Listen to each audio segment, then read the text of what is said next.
Hello guys! What's up? This is me, JV's official channel again. So welcome back sa ating panibagong video update tungkol sa mga trading and cash out services. So available pa din ang ating mga trading services. So ngayon, especially ngayon 9924 or September 9.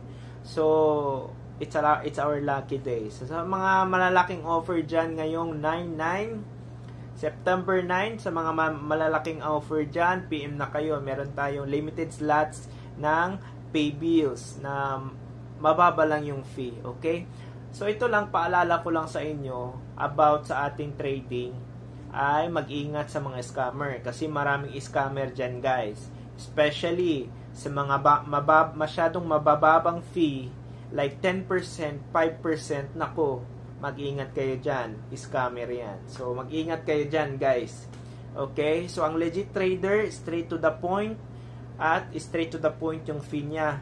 Yung fee niya, hindi bababa ng 10%. Okay? Pag 10%, ako magduda na kayo. Siyempre, isang pinaka-legit na gagawin nyo ay i-legit check yung mismong trader. Kunwari sa akin, check nyo muna yung Facebook. Huwag kayong mag-PM agad sa akin na, oh, legit ba kayo? Siyempre, kahit scammer, magsasabi na legit sila. Okay? So, kahit sino tatanungin, legit ba ako? Siyempre, kung sasabihin ko sa yung hindi, maniniwala ka ba? O sasabihin ko sa yung legit ako, maniniwala ka ba? Siyempre, do your due diligence. Okay? Ano ibig sabihin? Tingnan nyo muna yung profile, kung saan nyo ako nakita. Usually, nakikita nila YouTube. So, yun, check nyo muna yung mga comments doon. Yung mga medyo matataas na view sa akin, may mga nagko-comment na doon. 'Di ba? I-check nyo yun. Tapos, pag nakita nyo sa personal account ko na Facebook, check nyo din yung mga comments diyan, yung mga mararaming comments. Check nyo kung ako lang ba yung nagko-comment. Kasi pag hindi legit yan, meaning ako lang yung nagko-comment na up, highlight, followers, mga ganon. Alam mo yung mga ganon? Diba? Galawang scammer. So, dapat nakita nyo na may mga nagko-comment na iba, na, oy, legit to, legit yan, ganyan. O, diba?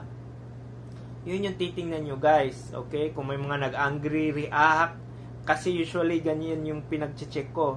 Pag may nakita akong angry react, i-stalk ko yung nag-angry react. Ayun.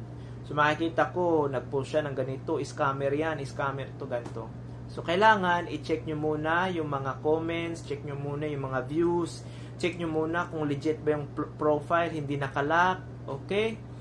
Huwag maniwala sa 10% pababa, naku, scam yan. So, yan lang. At saka, kami mga legit trader, hindi namin binibaby yung mga client. Kasi hindi namin kinukuha yung loob nyo para makuha namin yung mga pera nyo, di ba? Hindi namin kayo binibaby para makuha namin yung loob nyo, para magpa-convert sa amin. Diba? Kami straight to the point, kung gusto nyo magpa-convert, pa-convert kayo. Naniwala kayong legit kami, okay, pa-convert kayo. Pero kung may duda kayo, please, wag na lang kayo mag-PM. Kung may duda kayo, please, wag niyo yung disturbuin yung trader, diba? Kasi syempre, hindi lang naman trading yung trabaho natin. Andito ako sa Saudi Arabia para magtrabaho as barista. Diba? So, yun, alam nyo na, taga-Saudi, nasa Saudi ako. Pero soon, uuwi tayo dahil sa trading services natin. So, maraming salamat sa lahat ng mga naniniwala sa ating trading services. May mga marami tayong services, guys. SpayLater, GGives, GCredit, PayPal to GCash, Unverified Maya, Unverified GCash. Pwede natin gawing paraan yan. Home Credit, Revi Credit, GrabPay, Credit Card Limit to Cash.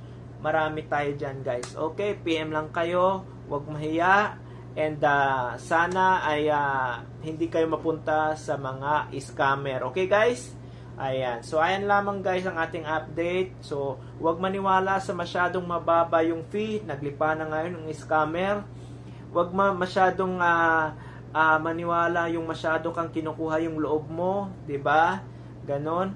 So, if you are very, yung parang sigurista ka talaga, i-video call mo si trader. Kailangan, importante yan, video call, 'di ba? Pero kung hindi naman, pwede naman yon. Pero nasa inyo talaga yon. Nasa inyo talaga yon. Kung gusto, Ayan, maghikayat kayo, mag-check kayo kung legit ba talaga siya. Okay? Kasi sa akin kasi, minsan hindi ko na bini-video call yung client. Okay? Kasi ako medyo busy, tapos direct naman ako. Ako naman yung may-ari ng bills. Ako naman yung merchant. Okay? So ako mismo yung merchant, so hindi ko na kailangan mag-video call minsan. So pag medyo high amount at saka medyo sigurista ka, pwede tayong mag-video call. Wala akong problema sa video call. Okay? Anytime you can video call me. Kahit na nakahiga na ako or sa CR ako, pwede naman. Okay? Yun lamang guys. Maraming salamat and see you on my Facebook link sa aking personal account. Message kayo. Okay? Thank you guys. Maraming salamat.